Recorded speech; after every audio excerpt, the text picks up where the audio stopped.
জয় শ্রীকৃষ্ণা। রাধে রাধে। নমস্কার বন্ধুরা। আগামী 3রা ফেব্রুয়ারি সোমবার। মরে গেলেও ভুল করেও কাউকে দেবেন না আপনার বাড়ি থেকে এই 3টি জিনিস। তাহলে অর্থকষ্ট আপনার নিত্য সঙ্গী হয়ে উঠবে। দুর্ভাগ্য নেমে আসবে আপনার জীবনে। রোগ ব্যাধি ও অশান্তিতে ভুগতে হবে সারা বছর। মা লক্ষ্মীর কৃপা ও আশীর্বাদ থেকে বঞ্চিত হবেন। বন্ধুরা, হিন্দু সনাতন ধর্মে মা সরস্বতী পূজার বিশেষ গুরুত্ব ও মাহাত্ম্য রয়েছে। মাঘ মাসের কৃষ্ণপক্ষের পঞ্চমী তিথিতে সরস্বতী পূজা হয়ে থাকে। এই দিনটিকে জ্ঞান পঞ্চমী, শ্রী পঞ্চমী বা বসন্ত পঞ্চমী বলা হয়ে থাকে। এই দিনে বাগদেবী মা সরস্বতীর আরাধনা করা হয়ে থাকে। পুরাণ মতে শ্রী পঞ্চমী বা বসন্ত পঞ্চমী তিথিতে মা সরস্বতী আবির্ভূতা হয়েছিলেন। তাই এই পবিত্র দিনে বিদ্যার দেবী মা সরস্বতী পূজিত হন ঘরে ঘরে, এবং নানান শিক্ষা প্রতিষ্ঠানে ও ব্যবসা প্রতিষ্ঠানে পূজা করা হয় মা সরস্বতীর। মা সরস্বতী হলেন জ্ঞান ও বিদ্যার দেবী। বন্ধুরা, এটা বিশ্বাস করা হয় যে ব্যক্তি নিষ্ঠা ভক্তি সহকারে মা সরস্বতীর পূজা পাঠ করবেন সেই ব্যক্তি বিদ্যা বুদ্ধি অর্জন করতে পারবেন। জীবনে সৌভাগ্য ও সাফল্য আসবে এবং মা সরস্বতী কৃপা ও আশীর্বাদ লাভ করতে পারবেন।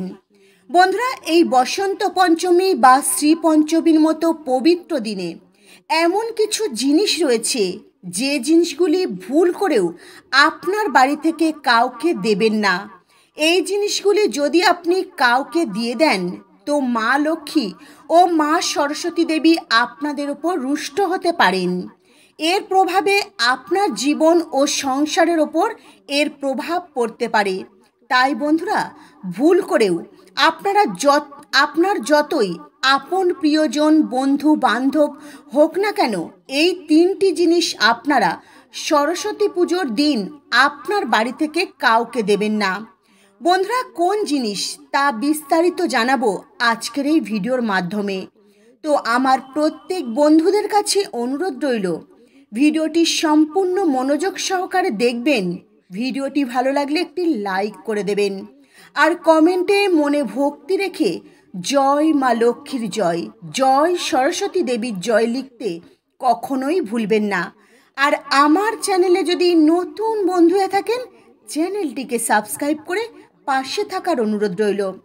চলুন বন্ধুরা, সবার প্রথমে আপনাদের জানাই 2025 সালে সরস্বতী পূজা কবে পড়েছে।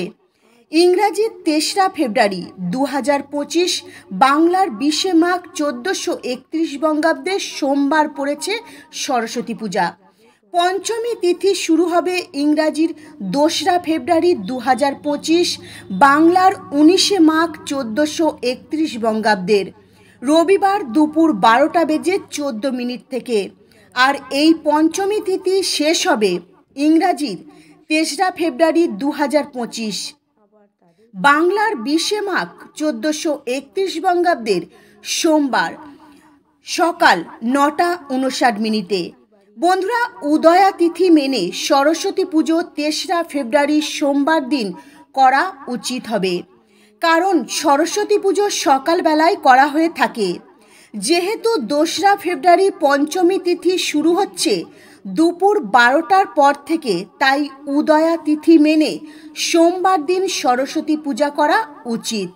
আর সরস্বতী পূজা করবার শুভ সময় এই দিনই রয়েছে, অর্থাৎ 3রা ফেব্রুয়ারি 2025, বাংলার 20 মাঘ 1431 বঙ্গাব্দের সোমবার সকাল 6টা 22 মিনিট থেকে সকাল 9টা 59 মিনিট পর্যন্ত।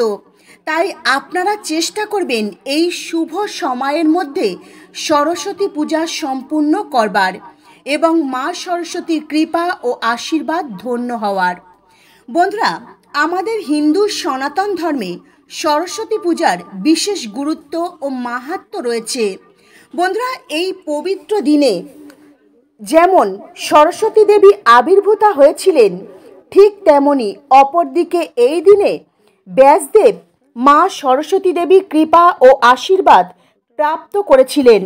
তিনি ব্রহ্মসূত্র গ্রন্থ রচনা করেছিলেন। তাই এই দিনে বিদ্যার দেবী মা সরস্বতী পূজিত হন ঘরে ঘরে।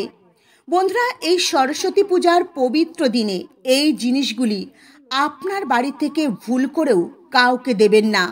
যদি আপনি এই জিনিসগুলি দিয়ে দেন আপনার বাড়ি থেকে, তাহলে আপনার বিদ্যা ও বুদ্ধির ওপর প্রভাব পড়তে পারে। আপনার সন্তানেরা পড়াশোনায় অমনোযোগী হয়ে যেতে পারে, বিদ্যা বুদ্ধি কমে যেতে পারে। এর ফলে বাড়িতে অশান্তি বিবাদ শুরু হয়ে যেতে পারে।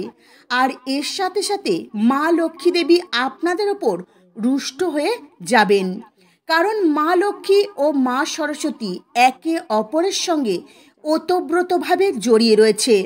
সরস্বতী পুজোর দিন আপনার বাড়ি থেকে এই জিনিসগুলি কাউকেই দেবেন না। এতে আপনার বাড়িতে দুঃখ দুর্দশা অশান্তি কলহ অর্থকষ্ট দেখা দিতে পারে। কারণ বাস্তুশাস্ত্র অনুসারে বিভিন্ন তিথিতে গ্রহ নক্ষত্রের সঙ্গে মানুষের ভাগ্য জড়িয়ে থাকে। তাই এই সংযোগে ভালো কাজ বা খারাপ কাজ করার ফলে মানুষের জীবনে দুর্ভাগ্য ও সৌভাগ্য নেমে আসে। সরস্বতী পূজার দিন এই জিনিসগুলি আপনারা ভুল করেও কাউকে দেবেন না। চলুন বন্ধুরা, জেনে নেওয়া যাক কোন তিনটি জিনিস ভুল করেও কাউকে দেবেন না। সবার প্রথমে আপনাদের যে জিনিসটি দিতে বারণ করব সেটি হলো আপনার বাড়ির পাঠ্যপুস্তক।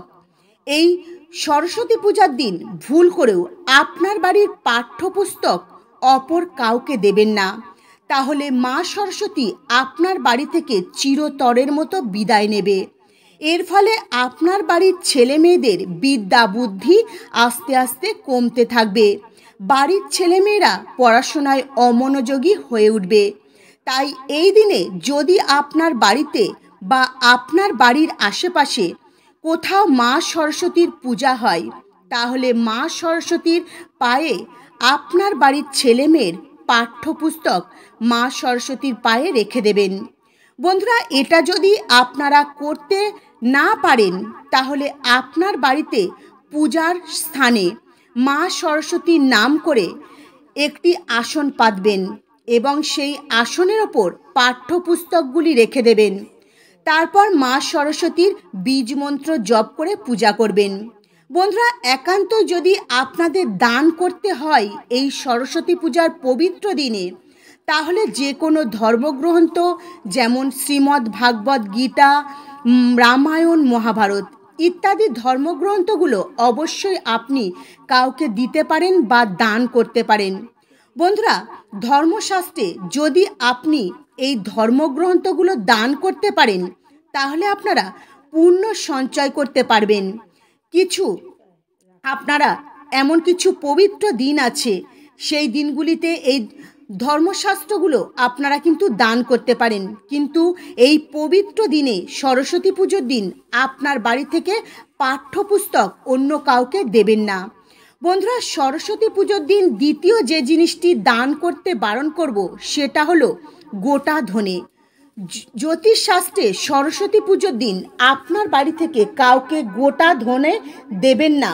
আপনি ধার দেবেন না। যদি কেউ চাইতে আসে, সে আপনার যতই আপন প্রিয়জন বন্ধু বান্ধব হোক না কেন, কাউকে সরস্বতী পুজোর দিন আপনার বাড়ি থেকে গোটা ধনে দেবেন না, বা আপনি কাউকে দান হিসাবেও দেবেন না। তাহলে কিন্তু মা সরস্বতী ও মা লক্ষ্মী দুই দেবী আপনাদের ওপর রুষ্ট হবেন, যার ফলে আপনার বাড়িতে শুরু হয়ে যাবে নানান রকম অশান্তি কলহ, নানান রকম সমস্যা দেখা দেবে। সন্তানেরা পড়াশোনায় দুর্বল হয়ে পড়বে, অমনোযোগী হয়ে যাবে। এর ফলে পরিবারের সুখ শান্তি নষ্ট হবে। তাই এই দিনে ভুল করেও আপনার বাড়ি থেকে গোটা ধনে কাউকে দেবেন না। এছাড়াও বন্ধুরা, এই পবিত্র দিনে গোটা ধনে দান করলে বা কাউকে দিলে বাস্তুদোষ ও গ্রহদোষ দেখা দেয়। এর ফলে পরিবারে নানান রকম সমস্যা বাধাবিঘ্ন অশান্তি দেখা দেয়। তাই আপনারা ভুল করেও সরস্বতী পূজার পবিত্র দিনে গোটা ধনে কাউকে দান দেবেন না। তৃতীয় যে জিনিসটি সরস্বতী পুজোর দিন আপনারা বাড়ি থেকে কাউকে ধার হিসাবে বা দান হিসাবে দেবেন না, সেটা হলো আপনার বাড়ির বাদ্যযন্ত্র, যেমন হারমোনিয়াম, একতারা, গিটার, তবলা, শঙ্খ, কাঁসর। এগুলো বন্ধুরা বসন্ত পঞ্চমীর দিন আপনার বাড়ি থেকে এই বাদ্যযন্ত্রগুলো ভুল করেও কাউকে দেবেন না। সরস্বতী পুজো পবিত্র দিনে এই জিনিসগুলি যদি আপনারা কাউকে দিয়ে দেন আপনার বাড়ি থেকে, তো মা সরস্বতী আপনাদের ওপর অত্যন্ত ক্রোধিত হবেন। এতে আপনার বাড়ির সুখ শান্তি নষ্ট হয়ে যেতে পারে। তাই ভুল করেও আপনারা এই পবিত্র দিনে আপনার বাড়ি থেকে এই বাদ্যযন্ত্রগুলো কাউকে দেবেন না। এছাড়াও বন্ধুরা, সরস্বতী পুজোর পবিত্র দিনে আপনার বাড়ি থেকে ভুল করেও আপনার ব্যবহার করা ঝাঁটা কাউকে দেবেন না। বন্ধুরা, এই সরস্বতী পুজোর পবিত্র দিনে আপনার বাড়ির ব্যবহার করা ঝাঁটা বা কুলো, হ্যাঁ বন্ধুরা, ঝাঁটা বা কুলো যদি অন্য কাউকে দিয়ে দেন, এতে মা সরস্বতী দেবী আপনাদের ওপর রুষ্ট হবেন এবং মা সরস্বতী আপনার গৃহ ত্যাগ করে চলে যাবেন। মা লক্ষ্মী দেবীও আপনার গৃহ ত্যাগ করে চলে যাবেন এবং সেই গৃহে সুখ শান্তি একেবারে নষ্ট হয়ে যাবে। অভাব অনটন কলহ বিবাদ দেখা দেবে। এছাড়াও বন্ধুরা, সরস্বতী পূজার পবিত্র দিনে আপনারা আপনার বাড়িতে কোনো রকম আমিষ জিনিস রান্না করবেন না। আপনার বাড়ি থেকে কোনো আমিষ জিনিস অন্য বাড়িতে দেবেন না, যেমন মাছ, মাংস, রসুন, পেঁয়াজ, এগুলো আপনার বাড়িতে রান্না করবেন না আর আপনার বাড়ি থেকে অন্য কাউকে দেবেন না। এগুলো যদি আপনার বাড়ি থেকে অন্য কাউকে দেন, তো এর ফলে মা লক্ষ্মী ও মা সরস্বতী দেবী আপনাদের ওপর রুষ্ট হবেন। বন্ধুরা, সরস্বতী পুজোর দিন আপনারা ব্রহ্ম মুহূর্তে ঘুম থেকে উঠবেন, স্নান করবেন, আর এই দিন আপনারা চেষ্টা করবেন হলুদ বা সাদা রঙের বস্ত্র পরিধান করবার। বন্ধুরা, বাড়িতে কিন্তু ঝগড়াঝাটি, অশান্তি, কলহ, বিবাদ এই দিন করবেন না। গুরুজনদের সম্মান করবেন, কোনো রকম অসম্মান করবেন না। কাউকে ছোট বড় কথা বলবেন না, কাউকে অপমান করবেন না। এই দিন গুরুজনদের প্রণাম করবেন, আশীর্বাদ নেবেন, ছোটদের স্নেহ ও ভালোবাসা দেবেন। তাহলে মা সরস্বতী ও মা লক্ষ্মী দেবী অত্যন্ত প্রসন্ন হবেন ও আপনাদের ওপর কৃপা দৃষ্টি বর্ষণ করবেন। বন্ধুরা, এই সমস্ত নিয়মবিধি যদি এই দিনে আপনারা এই বিশেষ তিথিতে মেনে চলতে পারেন, তাহলে বাড়িতে সুখ শান্তি ও সমৃদ্ধি ভরে উঠবে এবং ভগবান শ্রীকৃষ্ণ সহ সমস্ত দেবদেবীর কৃপা ও আশীর্বাদ লাভ করতে পারবেন। তাই বন্ধুরা, আপনারা চেষ্টা করবেন বসন্ত পঞ্চমীর দিনটি খুব সুন্দরভাবে কাটানোর। তো বন্ধুরা, আজকের মতো ভিডিও এই পর্যন্তই। আপনারা ভালো থাকবেন, সুস্থ থাকবেন। নমস্কার, হরে কৃষ্ণা।